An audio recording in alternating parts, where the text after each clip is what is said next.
I believe YouTube has given us a little a vertical updating live thingy. So I'm giving it a go. And I'm just gonna, it's a bit of a lame day for me today, really. I'm kind of just staring at this screen hour after hour after hour because I've got a band coming in the studio this coming Sunday. These towns are back in. The lads have committed to recording an album and they're using the studio, which is fantastic. Got a couple of tracks out on Spotify. Check them out. These Towns. Very punky, indie punky kind of sound. If you ever get the opportunity, go and watch them live as well. Really, really great to see live because they're just a full energy band. Anyway, These Towns, what they do, how it works for them is they actually send me a rehearsal track, literally just recorded off the phone. I then pop it into Pro Tools, get a rough tempo. Obviously, when it's a live performance in a rehearsal room and it's a phone recording, it's not going to be the best quality.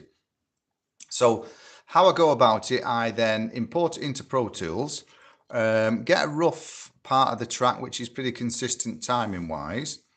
And then I actually just take it and try and warp it to a rough tempo of the track, if that kind of makes sense. So I import their file, their stereo file, which you can see in front of me.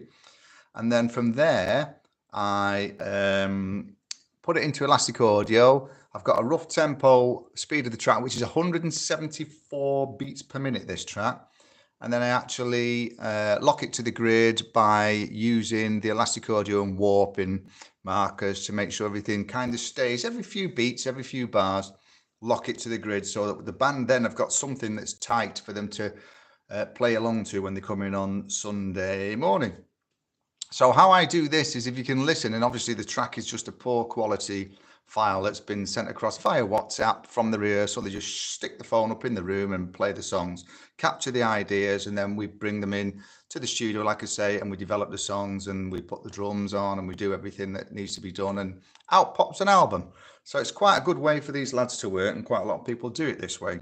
So as you can see where my little cursor is there, I've got a warp marker there. There's one there, and you can see that where it's analyzed it in Pro Tools onto the grid, there's a few little discrepancies. So I play a few bars.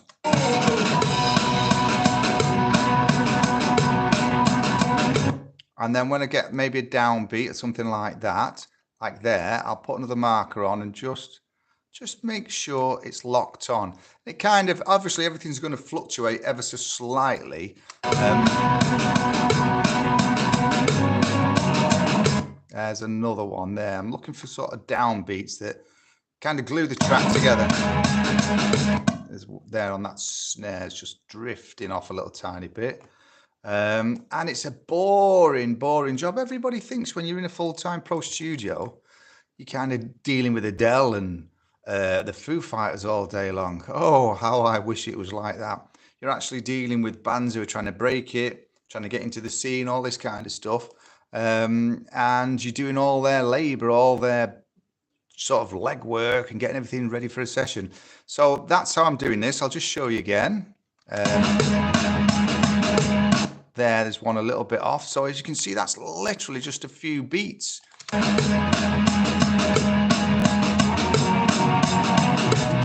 again there. And I go through the whole song.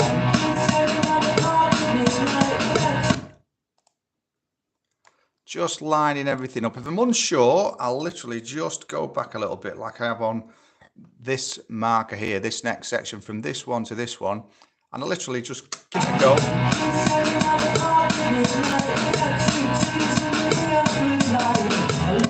There's another one. We seem to be getting a bit consistent with these now, which is pretty good. Quite happy with that. But this is what it's all about, working in a studio. It's not working with the Foo Fighters, like I say, all day long. It would be great. Then, like I say, when I've done all this, I've got another 2 tracks to do because we're going to smash 3 songs in a day. And that'll be all the drums, all the bass, all the guitar, all the overdubs, all the vocals. Everything will be done. And then I'll spend the following week mixing them. So these guys come in and it's a really productive way for them to work. So again, back to warp marking.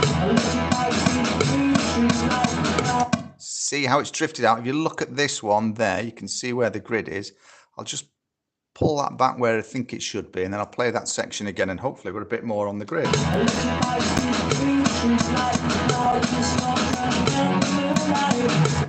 There, we'll just tighten that next section up, and then we go again from there. So, whoops, camera's got a little bit of a wobble on. And again, we're drifting slightly there, so I'll just put a warp marker on there. Give it a little bit of a skip forward. I know I'm getting pretty close. As you can see from this bottom cursor there, off the screen, I'm probably only about halfway through this track. Now, this is a real slow process, like I say, to get this done. But I just find it's the best way for me. I know that we've got something that's relatively easy for these guys to work with. And that really, in a nutshell, is what it's about when you're working with clients in the studio, is to be able to give them what they want that makes things nice and easy and a good workflow.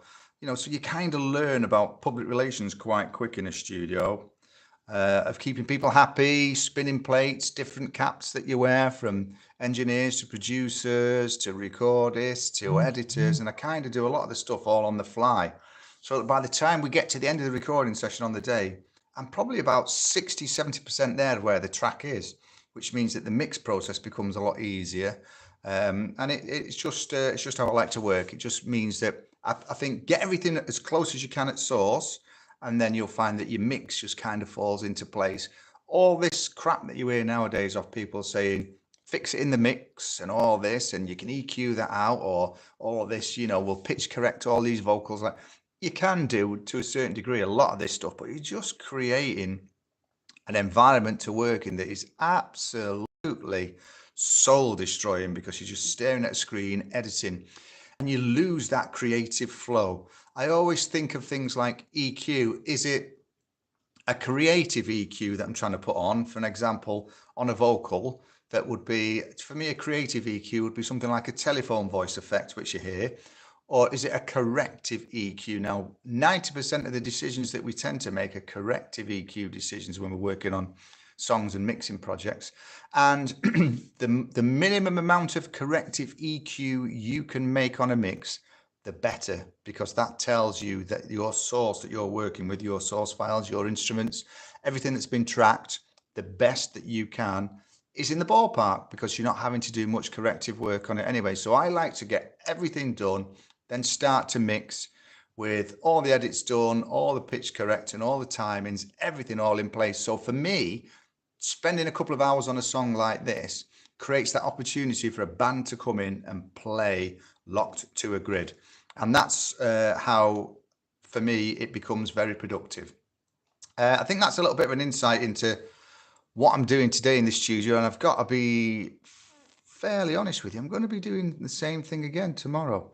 I think, because I've got another 2 tracks to go, and then possibly in on Friday, tidying up a few things, setting up a few mic stands and cables. Off Saturday because I've got loads of repairs to do, and then Sunday the session is in. So that's it. I'm going to say goodbye and carry on and see what happens in my daily warping audio kind of thing.